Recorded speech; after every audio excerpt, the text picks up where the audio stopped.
Olá para vocês, como vão todos? Eu sou Rodney Brocanelli do canal Feras do Rádio. Já deixo o convite, curta, compartilhe, ative o sininho e desfrute de tudo que está aqui nesse canal relacionado ao rádio e do radioamantes.com, repetindo, radioamantes.com, um site que eu já tenho também ele há mais de 10 anos, com notícias e informações sobre o rádio. Eu e o Marcos Lauro, o grande Marcos Lauro, que é o nosso editor contribuinte.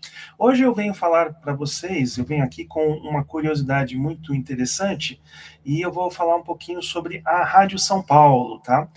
Vale lembrar que a Rádio São Paulo, ela tem aí, vamos dizer, duas trajetórias distintas, tá? Ela tem uma trajetória que começou lá na década de 30, quando ela foi fundada pelo Pipa Amaral, que vem a ser o genro do Paulo Machado de Carvalho. Ele criou essa emissora, depois ela acabou sendo incorporada ao grupo das Emissoras Unidas, ela fez parte aí do grupo da Record, da Pan-Americana e da Bandeirantes. Na década de 60, ela acabou sendo vendida para um outro grupo e acabou transformando a Rádio São Paulo numa rádio de novelas, e ela acabou fazendo bastante sucesso nesse período aí no rádio paulistano por conta dessa dramaturgia que era veiculada pelo rádio. Essa emissora ela foi cassada em 1973 pelo regime militar. Aí passaram-se alguns anos, e aí algo interessante que talvez poucos saibam. O Grupo Bandeirantes comprou uma emissora que se chamava Rádio Cometa. Aliás, quem ouvia muito Milton Neves naquele terceiro tempo das madrugadas, lá na década de 2010, né? Deve lembrar que ele brincava bastante com o Mauro Betting, né? Falando que o comentarista teria trabalhado lá na Rádio Cometa, né? E que perseguia jogadores ao microfone daquela emissora. Mas essa emissora existiu e o Grupo Bandeirantes adquiriu a sua concessão. Aí, pouco tempo depois, ela foi transformada em Rádio Jornal de São Paulo. Uma das intenções do Grupo Bandeirantes era tentar ter duas emissoras aí para a cobertura da Copa de 1982. Aí, é claro que, de repente, eles precisavam fazer a rádio uma rádio atrativa, eles precisavam ter uma rádio competitiva. Aí eles tiraram o nome jornal e ficou apenas Rádio São Paulo. E ela operava aqui nos 1.300 kHz. Inclusive, eu vou deixar aqui para vocês em destaque esse logotipo, tá? Que eu tirei de jornal. Tudo que eu for mostrar aqui para vocês foi tirado de jornal, né? Então tem aqui o slogan, a sua amiga de todas as horas, e ela é uma emissora do Grupo Bandeirantes de Rádio. Ela passou a chamar a atenção no começo da década de 80, justamente por conta dessa iniciativa aqui. A Rádio Bandeirantes, a Rádio São Paulo, melhor dizendo, ela voltou a apresentar horários de radionovelas. Então, isso causou um grande frenesi na época. Muitos jornais acabaram se dedicando a tentar explicar por que a Rádio São Paulo estava retomando essa tradição de radionovelas. E aqui eu destaco um anúncio que foi publicado no jornal Estado de São Paulo. Então, aqui a gente pode ver que ela tinha dois horários para veicular suas radionovelas. Então, um deles aqui era às 9 da manhã, A Mulher de Pedra, escrita por Ivani Ribeiro, e às 2 da tarde, Prisioneiros do Amor, escrita por Yara Curi. E aqui tem um textinho que eu vou ler aqui para vocês. A Rádio São Paulo volta aos bons tempos das radionovelas com as mais intensas emoções dos maiores sucessos consagrados por crítica e público. A Mulher de Pedra, de Ivani Ribeiro, com Cleide Diáconis, Geraldo Del Rey e grande elenco. Então, vale destacar aqui que artistas que até naquela época estavam atuando em televisão e que já tinham um grande nome, como Geraldo Del Rey, que foi a galã de novelas da Globo no final de 1960, e a Cleide Diáconis também, que dispensa maiores apresentações, uma das grandes atrizes aí do teatro brasileiro, que depois migrou para a televisão. Então, essas novelas eram feitas com atores já consagrados por seu trabalho na TV. E aqui, dando continuidade, a gente tem aqui Prisioneiras do Amor, da Yara Curi, com Hélio Souto e Kate Hansen. Tá, não perca A Mulher de Pedra e Prisioneiro do Amor nos 1.300 da Rádio São Paulo, um capítulo à parte na história das radionovelas que vai conquistar você. É importante destacar que o Grupo Bandeirantes não teve nenhuma produção própria. O que eles fizeram? Eles se associaram com a Gessi Lever, uma das maiores produtoras aí de produtos de higiene pessoal, limpeza e alimentações. Ela tinha um grande mercado nessa época e ela resolveu produzir radionovelas para vender em emissoras espalhadas pelo Brasil. Naquela época o rádio ainda não era em rede, então ficava fácil fazer isso. Então a Rádio São Paulo, por intermédio do Grupo Bandeirantes, fez esse acordo com a Gessi Lever e veiculou essas duas radionovelas, e com artistas de prestígio na época. E então, vamos dar sequência aqui, eu vou falar para vocês, falar sobre a grade de programação da Rádio São Paulo em 2 momentos distintos, tá? Para a gente poder comentando. Eu peguei todas essas informações do acervo do Estado de São Paulo, tá? Então aqui, só voltando aqui, como vocês lembram, né, o Estado de São Paulo publicava informações sobre rádio, então eu peguei, né, dessa sessão de rádio, essa grade aqui do dia 10 de março de 1982. Vamos lá.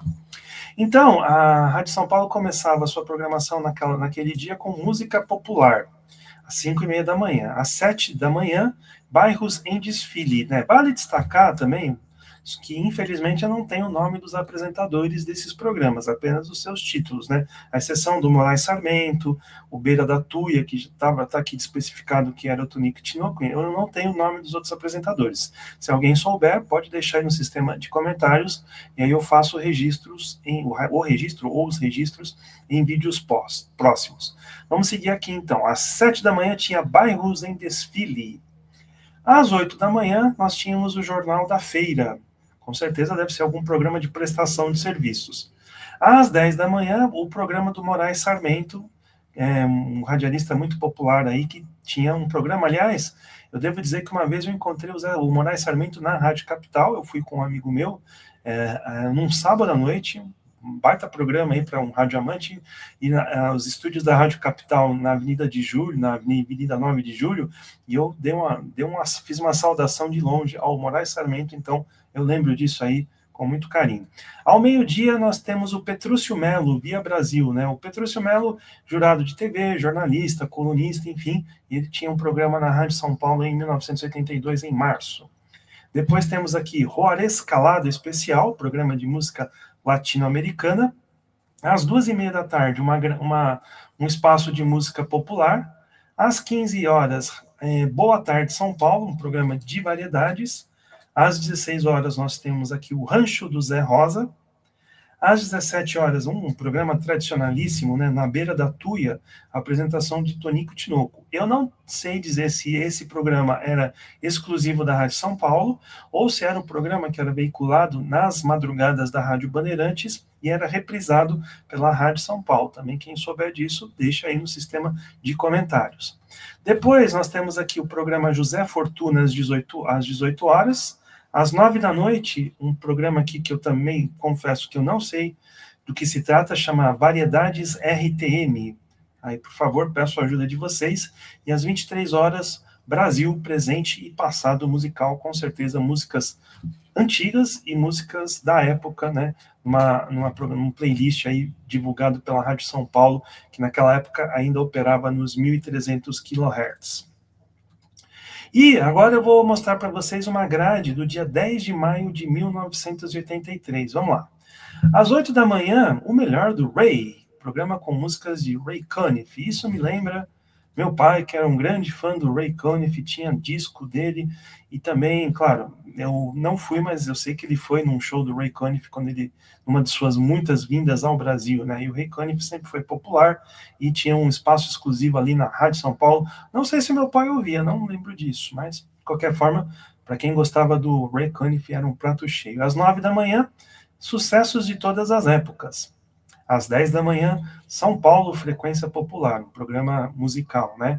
Ao meio-dia, Bairros em Desfile, né? Se eu não me engano, era o mesmo programa que era veiculado às 7 da manhã, em 1972, ele mudou de horário e passou a ser divulgado ao meio-dia. Depois temos ao meio-dia, perdão, às 13h30, São Paulo, Uma Parada, música de sucesso. Às 16 horas, Qual das Duas? Programa musical. Outro programa que combinava música e informação, 16 horas, Encontro Cidade e Campo. Às 16h30, um programa, um espaço aí de música popular. E às 17 horas, Na Beira da Tuia, com Tonico e Tinoco. E às 18 horas, o programa José Fortuna, programa sertanejo. Um outro adendo também. Eu não sei dizer se muitos desses programas eram próprios da Rádio São Paulo ou se eram produções independentes. Quando eu falo em produção independente no rádio, é o camarada que aluga horário para veicular o seu programa, né? Uma prática que ainda é muito comum nos dias de hoje.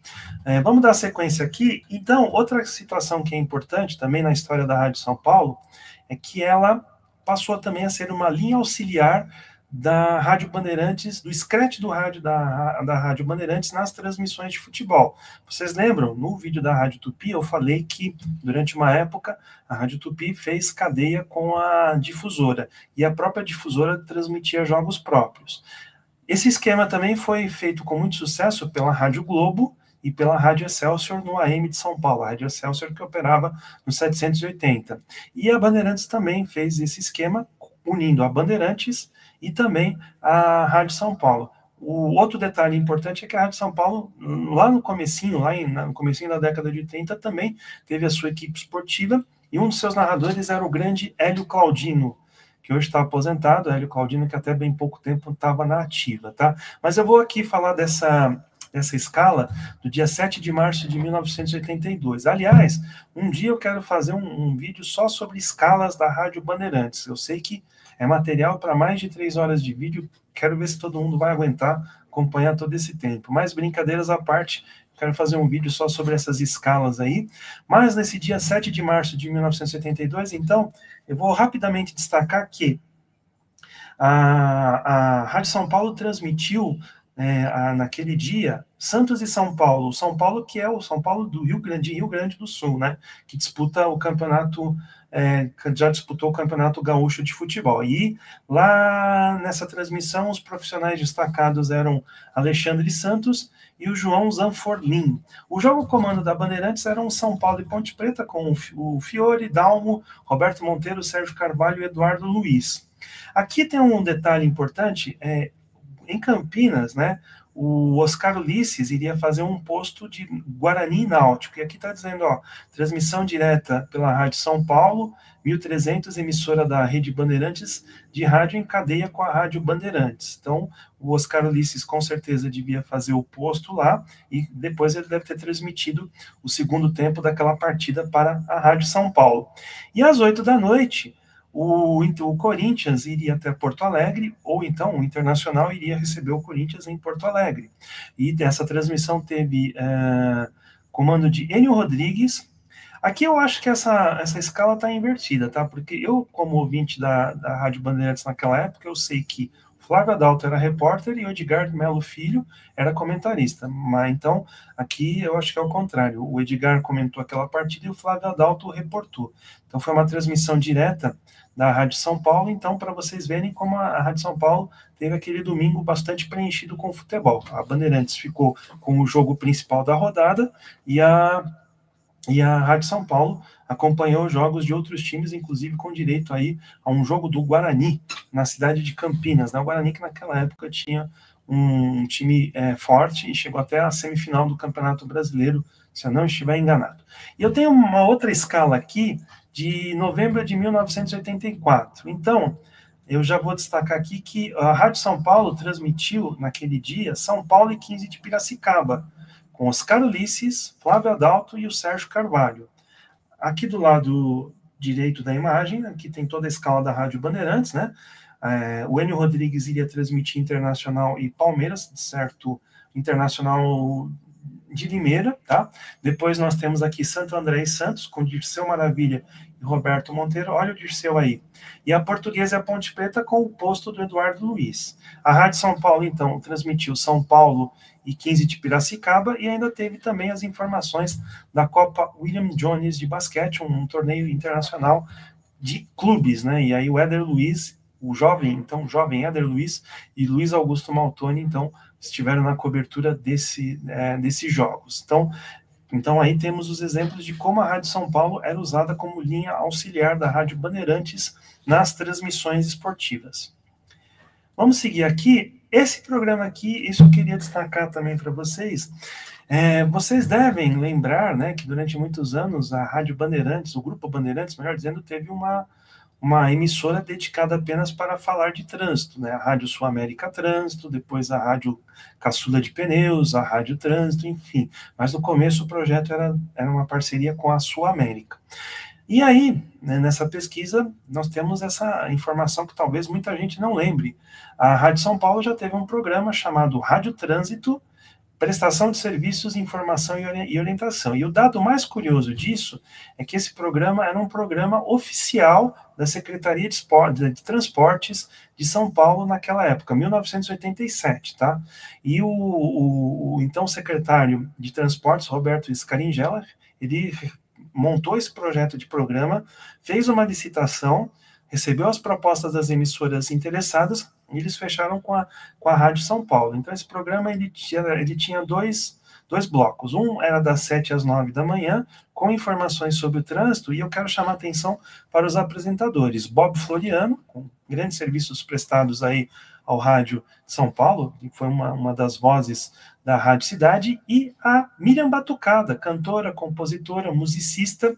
Eu sei que tem uma biografia recente lançada sobre ela, né, uma artista que infelizmente gravou pouco. Ela era uma sambista, ela era muito conhecida por fazer batucada com as mãos, por isso o seu sobrenome, né? E ela infelizmente acabou morrendo de forma prematura, mas é importante destacar isso, que ela teve uma participação como comunicadora no rádio nesse projeto da Rádio Trânsito.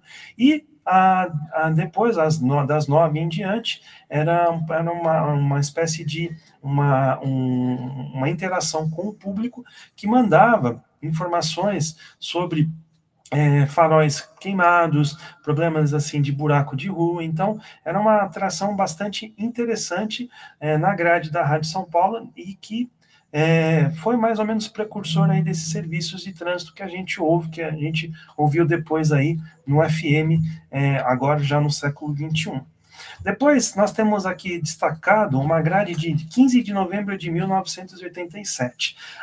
Assim, já nessa época, a Rádio São Paulo já estava transmitindo nos 960 kHz, tá? Em 1983, foi feita a mudança, a migração, ela saiu dos 1.300 e ela então acabou sendo colocada no ar nos 960 kHz, frequência essa que era da antiga radiodifusora dos Diários Associados. No final do vídeo, eu vou colocar no final desse vídeo, eu vou colocar algo interessante sobre essa migração, tá? Mas, antes eu queria destacar essa grade aqui que foi publicada no Estadão em 15 de novembro de 1987. Está aqui. Alô, alô, São Paulo, com Otávio Pimentel, o Caboclão. Inclusive, aqui nesse canal a gente tem um vídeo da despedida dele da Super Rádio Tupi. Depois, às 8 da manhã, programa Afanásio Jazade. Tem um registro do Afanásio Jazade na Rádio São Paulo, divulgado pelo Felipe Braga. Também procurem aqui no YouTube, senão eu vou ver se eu consigo deixar destacado aqui no vídeo. Às 10 da manhã, tinha o programa do Salomão Júnior, que foi comunicador da Rádio Globo por muitos anos. Ao meio-dia, nós temos aqui Altieres Barbiero, com a Volta do Sucesso. Então, Altieres também já fez parte da grade de programação da Rádio São Paulo e já trabalhou também no Grupo Bandeirantes. Ele que tem passagens por Record, Globo, Capital, América e também aí na Rádio São Paulo. Depois, às 2 da tarde, volta o Otávio Pimentel com o show sertanejo. Esse programa aqui, eu queria me deter, eu espero que o vídeo não fique muito longo, mas Fiore Girotti com Quando Fala o Coração, de segunda a sexta-feira, às 16 horas. E aí eu já deixo aquela pergunta marota também, porque assim, será que o CEDOM da Rádio Bandeirantes, tão brilhantemente comandado pelo Milton Parron, tem registros disso? Tem pelo menos alguma coisa aí na Rádio São Paulo? porque ia ser muito bacana a gente ter esse programa aí, quando fala o coração do Fiore, de volta, né? Porque eu já li alguma coisa relacionada a esse programa, num programa romântico, apresentado pelo Fiore Gilhote, tá? Até onde eu sei, também eu li que este programa era veiculado nas ondas curtas da Rádio Bandeirantes, tá? Não tenho como confirmar isso, mas também peço aí a ajuda de vocês. Me empolguei tanto que eu até pisei aqui na iluminação, mas eu quero que vocês me ajudem nisso, tá? Por favor, se alguém tiver alguma informação a mais, e fica aqui esse apelo. Eu sei que o Milton Parron está convalescendo aí de uma cirurgia no coração, mas, Parron, precisamos saber se tem alguma coisa aí da Rádio São Paulo no Sedom, porque, com certeza, e pelo menos essa parte aí do Fiore Gilhote deve ter pepitas, pedras preciosas. E finalizando aqui, a tarde na São Paulo, né, a Juliana Bueno, com seu jornal alternativo, ela que também já fez parte da grade de programação de muitas emissoras. E aí, em 1988, a Rádio São Paulo foi vendida para a Igreja Universal, e a partir de então ela passou a veicular uma programação religiosa de responsabilidade da Igreja Universal do Reino de Deus. É importante destacar que a venda da Rádio São Paulo foi anterior à compra do Grupo Record, TV e rádio também, pelo menos o AM 1000 kHz da Record. E então a Rádio São Paulo aí, em 1978, encerrou, então, pelo menos a sua trajetória enquanto emissora do Grupo Bandeirantes de Comunicação. Vale destacar que ela até hoje está no ar, certo? Está firme e forte aí, com pregações religiosas, jornalismo, e ela também está no Dial FM na frequência do 79,5, o Dial do FM estendido aqui na Grande São Paulo. Para encerrar este vídeo, eu vou fazer o seguinte, espero que dê certo. Espero que dê certo. Ah, vai dar. Eu vou colocar aqui, porque eu falei de passagem da migração da Rádio São Paulo dos 1.300 para os 960 kHz. A Bandeirantes, a TV Bandeirantes, ela fez uma campanha e veiculou durante os seus intervalos da sua programação um teaser rapidinho sobre isso. O áudio não está aquelas coisas, até porque é uma gravação de televisão, mas eu acho que o registro é muito importante aí para vocês, então eu vou colocar aqui e daqui a pouco. A Rádio São Paulo sopra melhor. Agora está mais cheia, 960 kHz. Melhor posição, melhor som, melhor potência, melhor programação. Rádio São Paulo, a mais querida. Emissora da Rede Bandeirantes. Muito bem, tá aí então o anúncio que a TV Bandeirantes veiculou na sua programação em 1983, informando a migração da Rádio São Paulo dos 1.300 para os 960. Não localizei nada a respeito disso, não vi nenhuma explicação do Grupo Bandeirantes, mas com certeza eu acho que era para tentar ocupar um espaço mais nobre entre as emissoras e tentar conquistar mais audiência. Só uma última informação que eu esqueci, eu lembro que aqui eu falei de uma das escalas de futebol da Rádio São Paulo, narrada pelo Alexandre Santos. Ele inventou um bordão maravilhoso para a Rádio São Paulo. Ele dizia assim, é o 13 do seu rádio. Lembrando que a Rádio São Paulo, naquela época, era 1.300 kHz. E por que o 13 do seu rádio? Porque as emissoras de televisão faziam seu marketing a partir da sintonia do seletor dos canais, né? Então, a Bandeirantes era o canal 13, Globo era o canal 5, o SBT era o canal 4, então o marketing era todo feito a partir desses números. E aí o Alexandre Santos, grande narrador, teve uma excelente sacada. Ele então criou esse slogan que eu pelo menos lembro até hoje, Rádio São Paulo, o 13 do seu rádio. É isso, espero que vocês tenham gostado, eu fico por aqui, um grande abraço a todos e até a próxima.